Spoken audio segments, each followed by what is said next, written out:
Hey, Paul here again with the Emergency Preparedness Network. We're just trying to keep you all safe.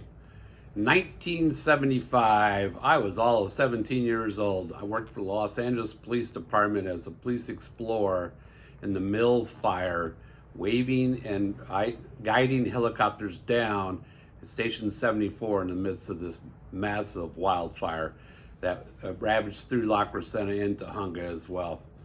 A good friend of mine asked me if I could go up and check on his house in Alpine Village. You have to understand Alpine Village being there right on the cusp of the Angeles National Forest, right? Had mountains kind of on both sides. The street went straight up quite steeply, and mountain was on the right side, and then you had houses on the left and houses on the right with just one street going up. As I went up there, the policeman said, "You're on your own." He says, "I'm leaving," because the fire was coming over the houses on the right side by about 10 feet higher than the houses. As I got out of my Volkswagen, my little Volkswagen, right, I opened up the door, I looked over at the fire in the backyard of my friend's house, and that was probably 150 feet, at least 100 feet away. It felt like someone had a blowtorch right on my face.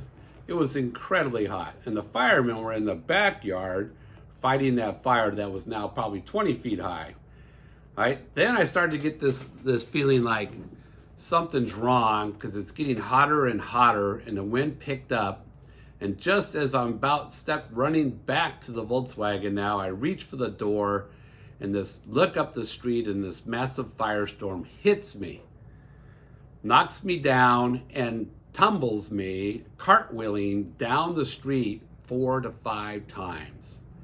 Right, a massive firestorm came down the street. I was hit with embers, smoke, ash, and finally when I got flipped the 4th time or the 5th time, I don't really remember honestly. Right, I was just hanging on to the street, ripping my fingernails out of the asphalt so I wouldn't get blown down the street. Virtually got up as soon as the wind stopped after about 2 or 3 minutes. Right, I looked up and the firemen were still on the ground. They were starting to get back up. There had been an entire firestorm blow through there. I got to experience it firsthand. Right, as I jumped back in my car, I drove back to the fire station. I got out of my car with my bloody knuckles, my scraped knees, my scraped elbows. Right, my uniform was ripped. Right, and nothing but black soot all over it. My hair looked like it was on fire. Right, just blown up in smoke.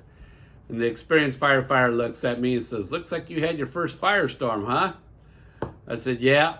I said, "Yeah, once you have something like that you've experienced, you will always look at fire evacuations like I do in a very strong light." This is Paul. We want to keep you safe, right? We want to get you ready for the next fire evacuation because they're coming, right? And we're going to do that for you. Come on back.